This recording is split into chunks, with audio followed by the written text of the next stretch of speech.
ଭାଇ ଏଠି କ'ଣ ହେଉଛି? ବୈଜ୍ଞାନିକ ପ୍ରଣାଳୀରେ ସାରୁ ଚାଷ ହେଉଛି ଭାଇ। ବୈଜ୍ଞାନିକ ପ୍ରଣାଳୀରେ ସାରୁ ଚାଷ ପୁଣି ସାରୁ ତ ଯୋଉଠି ପୋତିବ ସେଠି ହବ, ପୁଣି ବୈଜ୍ଞାନିକ ପ୍ରଣାଳୀରେ କ'ଣ ସାରୁ ଚାଷ? ସେ ଚାଷ ଅଛି ନା ଆଉ, ବିଜ୍ଞାନର କରାମତି ନାହିଁ, ଚାଷ ଅଛି ନା ଆଉ। ଯୋଉଠି ପୋତିଲେ ସେଇଠି ହେବ ତ ସମସ୍ତେ ଜାଣିଛନ୍ତି। ହେଲେ ଆମେ ବର୍ତ୍ତମାନ ଆମର ଯେଉଁ ପୋଖରୀ ଭିତରେ କେମିତି ସାରୁ ହେଇପାରିବ ସେଇ ଚେଷ୍ଟାଟା କରୁଛୁ। ବର୍ତ୍ତମାନ ସବୁ ଟ୍ରେରେ ଯେଉଁ ସାରୁ ଆମେ ପକେଇଥିଲୁ ସବୁ ଟ୍ରେରେ ରେଡ଼ି କରି ରଖା ହେଇଗଲା। ଭାଇ ଯେଉଁ ସେଠି ବନେଇଛନ୍ତି ସେଠି ସେଇଟା ସବୁ କଲା। ଭାଇ ଏ ଟ୍ରେଟା ନିଅ,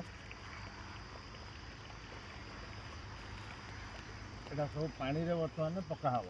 ପାଣିରେ ଟ୍ରେରେ ସବୁ ଦିଆହେଲା, ଏ ପାଣିରେ ଚାଷ ହେବ ଆମର। ପାଣିରେ ସାର ପିଡ଼ିଆ ଏସବୁ କେଉଁଠୁ ପାଇବ?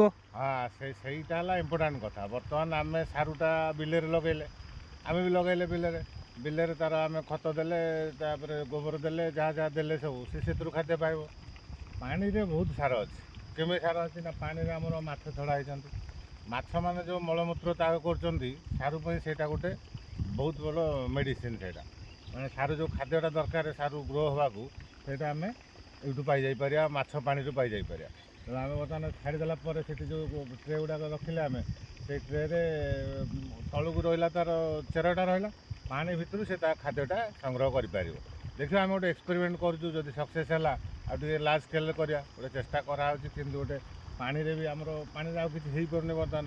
ଯଦି ଏଇଭଳିଆ ଟ୍ରେ ଆମେ ୟୁଜ୍ କରିପାରିବା, ଦେଖିବା ରେଜଲ୍ଟ କ'ଣ ହେଉଛି, ତାପରେ ଆମେ ଚେଷ୍ଟା କରିବା। ଯଦି ହେଲା ସକ୍ସେସ୍ ତାପରେ ଲାର୍ଜ ସ୍କେଲ୍ରେ କରିବା। ଗୋଟେ ଚେଷ୍ଟା ଚାଲିଛି ଆଉ। ବର୍ତ୍ତମାନ ଏ ଦେଖନ୍ତୁ ଯେ ଟ୍ରେ ରହିଲା, ଟ୍ରେ ଭିତରେ ଆମେ ସାରୁ ଚାରା ଗୁଡ଼ା ପକାଇଦେଲେ, ପାଣିରୁ ସେ ତା'ର ଖାଦ୍ୟ ସଂଗ୍ରହ କରିବ। ତେଣୁ ଯଦି ଏଇଟା ସକ୍ସେସ୍ ହେଲା, ସାରୁର ଗ୍ରୋଥ୍ ହେଲା, ତାହେଲେ ଆମେ ସେ ଅନୁସାରେ ଚେଷ୍ଟା କରିବା ପାଣିରେ ବି ସାରୁ ଚାଷ କରିବା। ଦେଖିବା ରେଜଲ୍ଟ କ'ଣ ହେଉଛି ଆଉ।